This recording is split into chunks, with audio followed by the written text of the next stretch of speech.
Comment trouver le bon poste de pêche?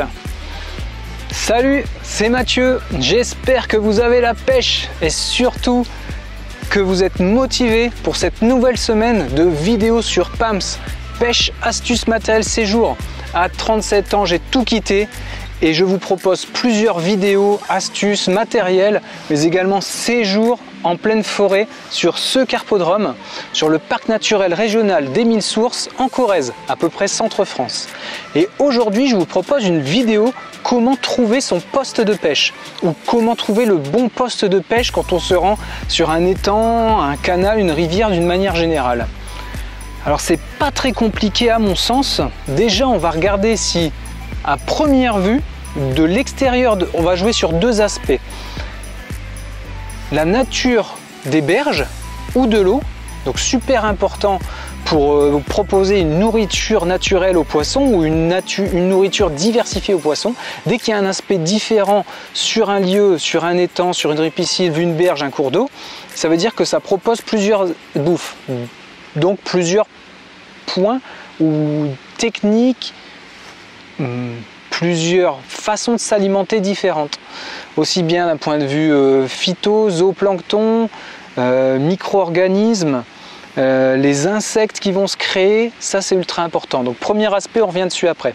Deuxième aspect, l'orientation du soleil en fonction de la journée. Super important également parce que ça va participer à faire des blooms de phyto, de zoos, ce que je vous disais, et on va voir un peu tout ça dans cette vidéo.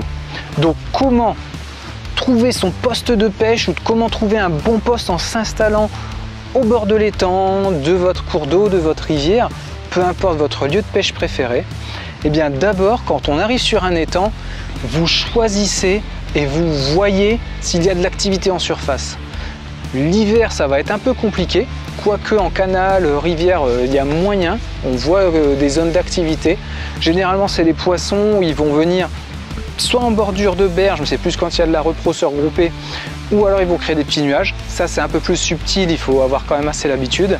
Mais ce qui est assez facile, c'est des poissons qui montent en surface et qui vont gober, moucher, par curiosité, aller un peu dans les films ou la moindre feuille qui serait en surface. Ça vous donne une indication, ou même des zones où ils se font chasser. Ça veut dire qu'il y a beaucoup de blancs qui est regroupé et puis c'est des zones de chasse, donc il y a une concentration de poissons. Ça, c'est un premier aspect quand vous arrivez de loin, vu d'ensemble sur votre lieu de pêche. Deuxième aspect, donc ce que je vous ai dit, le premier point ultra important et essentiel, la nature. Nature des berges, nature du fond, on ne peut pas le voir avant de sonder, mais des fois on peut le deviner, ou alors ils font des super sondeurs ultra rapides si vous avez un peu le temps et que vous ne connaissez pas du tout le lieu. Mais bon, c'est vraiment du bonus, mais c'est vrai que ça peut être utile dans certains cas. Eh bien, on va avoir la nature des berges. Vous êtes sur un étang et toutes les berges sont exactement pareilles. Ok, compliqué. Si on n'a pas de signe de poissons qui vont aller en surface ou d'activité, ultra compliqué. Généralement, et là du coup vous vous fiez au deuxième point, le soleil et l'orientation en fonction du matin, du midi ou du soir. J'y reviens dans la deuxième partie. On finit cette première partie. Deuxième aspect, il y a des berges qui changent, nature des berges différentes, ou alors la berge qui se transforme en végétation naturelle, roseau, typha, massette, jonc, carex, enfin un peu tout ça. Troisième possibilité, une ripisylve qui va se mettre en place, donc des petits arbres, des arbustes, donc là on est plus sur le maître au bord de l'étang, ou alors carrément des arbres. Les arbres, c'est exceptionnel pour créer un poste où il va toujours y avoir beaucoup de poissons en permanence, parce que ça joue à la fois sur les racines des arbres et leur productivité d'un point de vue multiple, invertébrés, insectes, phyto, zoo, et que les poissons vont apprécier, mais également de la nourriture qui tombe, et également jouer ou proposer des choses différentes d'un point de vue de température de l'eau, surtout si on est en plein été, en plein cagnard. Donc les poissons s'y regroupent, et si vous êtes seul sur un étang, que l'étang n'a pas beaucoup de caractéristiques, mais que vous voyez une zone sur 10 ou 20 mètres où il y a des arbres, allez pêcher autour de ça. pas forcément vous mettre à 50 cm de l'arbre, mais prenez le premier ou le deuxième poste juste à côté de cette zone. Et si votre amorçage est bien frais, précis, vous aurez potentiellement beaucoup plus de touches que 10 postes à droite où il n'y a rien sur 10 postes à gauche, 10 postes à droite d'un point de vue de différenciation et caractéristiques de végétation, soit en bordure d'étang, dans l'étang ou soit sur la berge. Je vous ai parlé d'arbres et de végétation, mais ça peut être également des planches, du bois, des pales planches. Tout ça, des zones différentes vont créer et proposer une autre alimentation. Des cailloux en bordure de berge, vous avez un étang ou un barrage ou un lac nickel, du sable de partout. La différence sur ce barrage ou ce lac, n'importe, avec des zones de cailloux et des zones de sable, ça va être un marqueur pour mettre une population de poissons sur cette zone. Donc allez-y, pêchez à ces endroits-là. Vous aurez les bonnes surprises, tout simplement, plus de poissons. Voilà pour le premier aspect.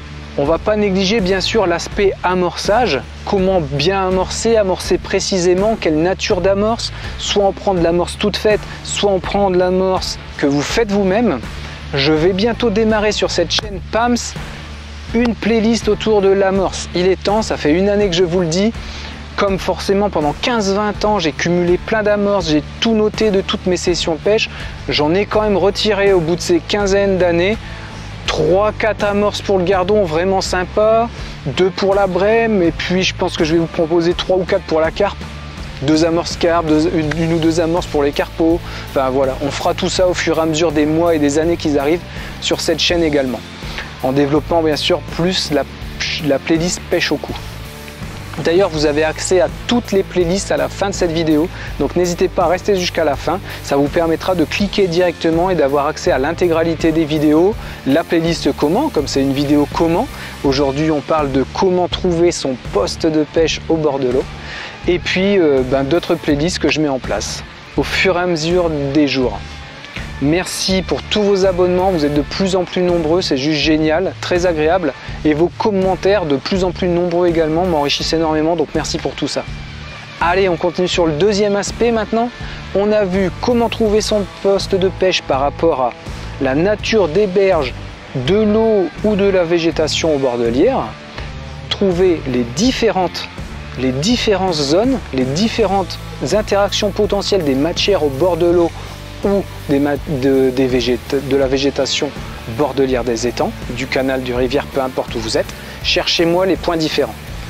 Et on aborde et on conclut cette vidéo avec la deuxième partie, l'orientation du soleil. L'orientation du soleil va avoir un énorme impact sur l'orientation dans la journée du phytoplancton et du zooplancton. Le phyto et le zooplancton vont être un peu la base d'alimentation des petits poissons. Bon, puis des gardons, même tous les poissons, mais du coup quand il y a ces blooms, ces poches de phyto, les poissons vont se regrouper pour bouffer. Et en fait, la concentration des poissons, il faut comprendre qu'un poisson il est dans son milieu, ici c'est par exemple un carpodrome, mais peu importe que ce soit un carpodrome ou autre, il doit bouffer. Et comment il bouffe? Par intrigue d'activité des autres poissons. Donc ce que je vous disais, tous ces petits poissons qui bouffent le phyto et le zoo, ça va les regrouper. Du coup, il va y avoir des poissons moyens qui vont s'y mettre, puis les gros poissons vont venir aussi, parce qu'ils vont se demander quoi. Et c'est ça qui va créer de plus en plus d'interactions. Et d'alimentation pour les poissons. Les poissons ont besoin de bouffer. Qu'est-ce qu'ils font toute la journée? Ils doivent bouffer et pas se faire bouffer s'il y a du carnassier. Point. C'est un peu le but de tout le monde, même nous. On doit manger pour être bien, se créer des conditions pour être bien, et c'est comme ça qu'on est heureux ou qu'on grandit, qu'on s'épanouit, d'un point de vue humain. Donc pour les poissons, eux, ils doivent bouffer, tout simplement. Et être heureux s'ils peuvent dans leur couche d'eau, ça c'est plus la qualité d'eau dans le temps. Ça, c'est s'ils ont eu la chance de se trouver dans des bonnes conditions ou sur des zones un peu polluées. Bon, c'est encore autre chose, on ne rentre pas dans ce détail. Donc, deuxième partie de cette vidéo, l'orientation du soleil. Comme on vient d'aborder les premières notions, si vous ne connaissez pas le plan d'eau, qu'il n'y a aucune nature différente en bordure de berge, ça arrive bien sûr, vous allez pêcher le matin à la berge opposée du soleil. Et oui, ça va être un peu chiant, je suis désolé, mais vous prenez votre casquette ou vos lunettes polarisantes, voire vos lunettes de soleil bien sûr, et vous allez me chercher la berge où le soleil se lève en face de vous. Pourquoi? C'est tout simple, les premiers rayons vont taper Donc sur votre berge, en fait vous allez avoir dans le face, mais dans la tête, mais les premiers rayons vont taper en face de vous. Et ça va favoriser le matin le réchauffement des premières couches d'eau, donc les moins profondes, là où vous pêchez sur la bordure, qui va favoriser ce phyto et ce zoo dans un premier temps. D'un point de vue du midi, il n'y a pas vraiment de règle, parce que sur la tranche 11h, 14, 15h, le soleil est au plus haut. Donc, selon les natures des bordures, quand même toujours on prend cette notion dans la première partie, on va quand même chercher des caractéristiques différentes, mais là on peut faire du poisson un peu partout. Attention, sur la période 11h, 15, 16h, il va y avoir une notion aussi d'oxygène.